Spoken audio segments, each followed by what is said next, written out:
Food Fusion is a deli bar. We thought what would be the best thing to decorate, and is it something you wouldn't really expect a sandwich shop to be, blue and pink. I mean, a lot of people think it looks like a nail bar or a hairdresser or something like that, but I think that's what makes us stand apart from like other coffee shops really, and sandwich shops, because we look a bit bright. It's a bit of a fresh kind of appearance, and I think that's what we wanted it to look like from when we first. I think we wanted to be different, didn't we? I mean, I'd say a lot of sandwich bars that you see, your greys, your blacks, your greens, your reds. I mean, that's but we just wanted to be a little bit more different, a bit more unique than having your same old. You know what I mean? Just to add that little bit more of an inviting atmosphere. We moved in August to take over from what it was before. We worked. Yeah, we worked Friday through to Sunday, or early as Monday morning, wasn't it?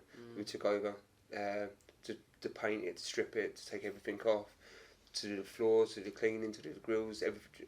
It was a good 15, 16 hour shifts to try and get into, make sure that we was open back up for business on Monday. We were a sandwich shop before. It was just your normal sandwiches, but as soon as we came down, we saw it, and we knew it were going to be. I have to say, we just loved the character of the shop, the big large windows, just the style of it, and we could just visualise what it'd be like if we could get it, and what we're going to do, what foods we're going to sell, how we're going to arrange things, what colours, and it was straight away. It seemed to be so easy. As soon as you got in, we saw this shop, we thought, right, we can do this, we can do that. It just seemed like just the perfect place to start off, really.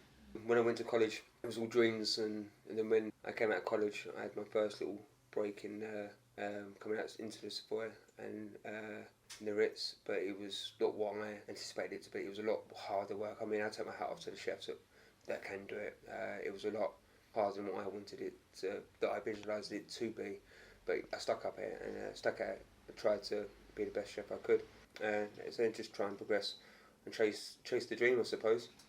But I say everyone had their dreams, and my dream was obviously to try and open up your own restaurant. But I say you don't always get what you want, but you've got to persevere and try and do what you can do. We always thought about do it. Well, we did some little bits like buffet stuff beforehand together, and we thought it'd be kind of take it a bit further. We could probably start a business with it or something, doing it like that, and it just kind of branched out from there. So we'd been friends for 5 or 6 years before that, and we like playing golf together. I mean, he had the cooking side of it. I liked the design aspect, the way things look and things like that. So it's just like a perfect relationship in having a business together. I think it's good though, because like I said, we just bounce ideas off each other, don't we? Do you know what I mean? Like, so it's not never, oh, it's my idea, or it's your idea, or it's my idea. Do you know what I mean? It's, what do you think? And it's like, yeah, it sounds great, we'll run with it. I mean, I said the whole fusion fit food and everything else like that.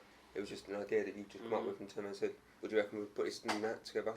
We'll go for it and see what happens, you know what I mean? It's just off the bottom of West Street, down the opposite Maggie Mays.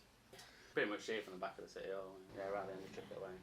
People have a lot more hectic lifestyles now. I mean, they do longer days at work, they do different times at work, and it's just all about getting that balanced kind of food in that you can't just have unhealthy food all day, because it don't make you feel good. It don't give you the energy. And if you're doing these long days, it's always good to have something healthy, and it's a difference to having these fatty foods and things like that.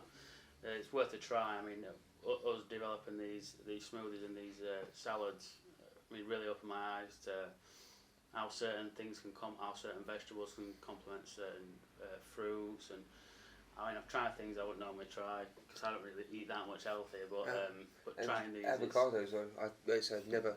I mean, I'm not in a guacamole, that's how I'll make it.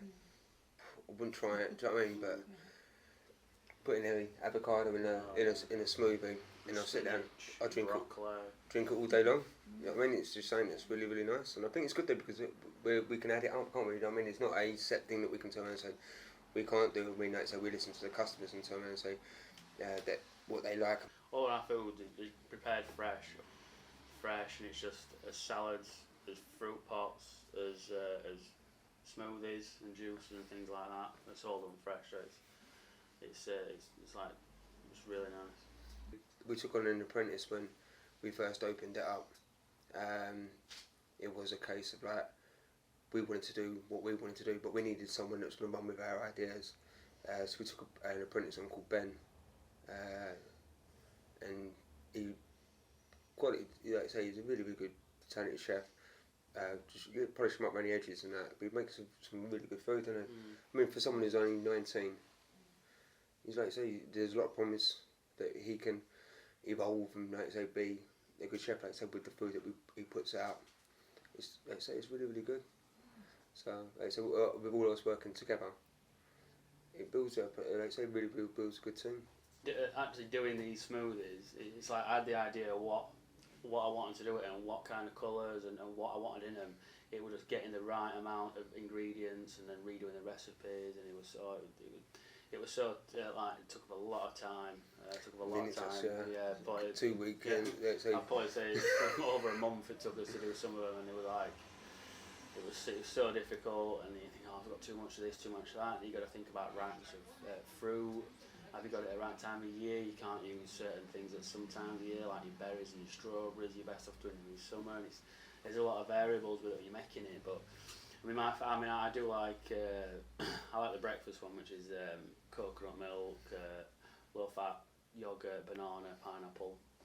And that's really nice. That was a hard one. That one took the longest to do that because getting the flavours right and the right flavours and the right ripeness of fruit and things like that were really difficult. But I really do like that one, and it's a really good one for a breakfast. So, I mean, that's our breakfast smoothie. So if they're coming in the morning, they want to get to work fast, they're running late, and they want something quick, just pick one of them up. It's got oats, it's got a lot of carbohydrates in it, a lot of potassium. It's just really good for you to get you going on all start of the day, really. Yeah, and so my wife says, "Oh, why don't you do smoothies? Why don't you?" I'm like, "You are kidding me, aren't you?" So, I mean, that's it's not going to work.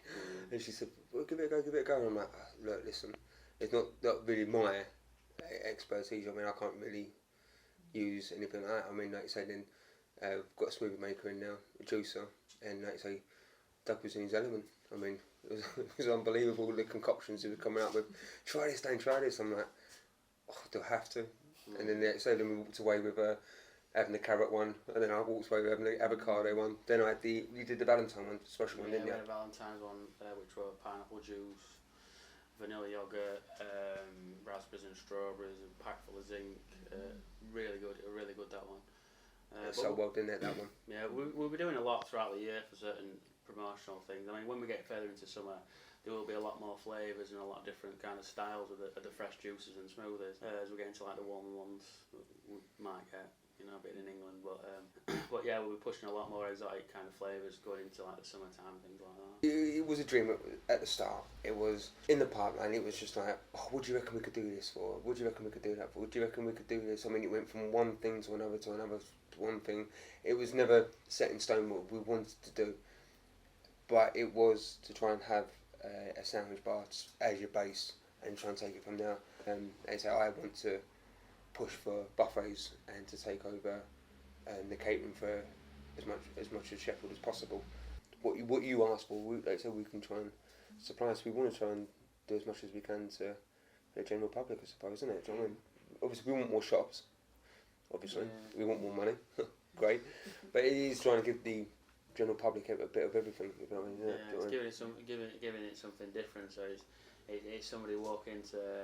If we do one of our buffets for an office round here, somebody walks, oh wow, that looks great. I mean, that's great for us. Somebody sees it and visually sees what we like. Oh, that looks really good. That, and then somebody comes in and says, oh, that looks really good. It's like, yeah, we've done our job here. I mean, that's what we want that impact. When somebody sees it, to just see something, oh, this is a bit different. This is a bit quirky. This looks really good.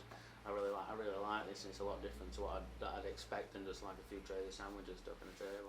The charity for the hospital, Western Park Hospital, so they got in touch with us just through Twitter, and it was just like a good way of responding back to them, just through social media. So obviously on Twitter and Instagram, you're reaching that bit of a wider audience that's going to like your food. Like I say, whoever thought you could get into that bit where you can tweak Gordon Ramsay, do you know what I mean? And Kerry Katona and Kim Marsh, you are getting that sort of response back. We put some food out there, MasterChef was retweeting it. I mean, where do you normally get that from? And let's say Gordon Ramsay replying to a couple of messages, it was just fantastic. It's great for us. Do you know what I mean? So obviously that's what we want to try and do. That's where we want to be.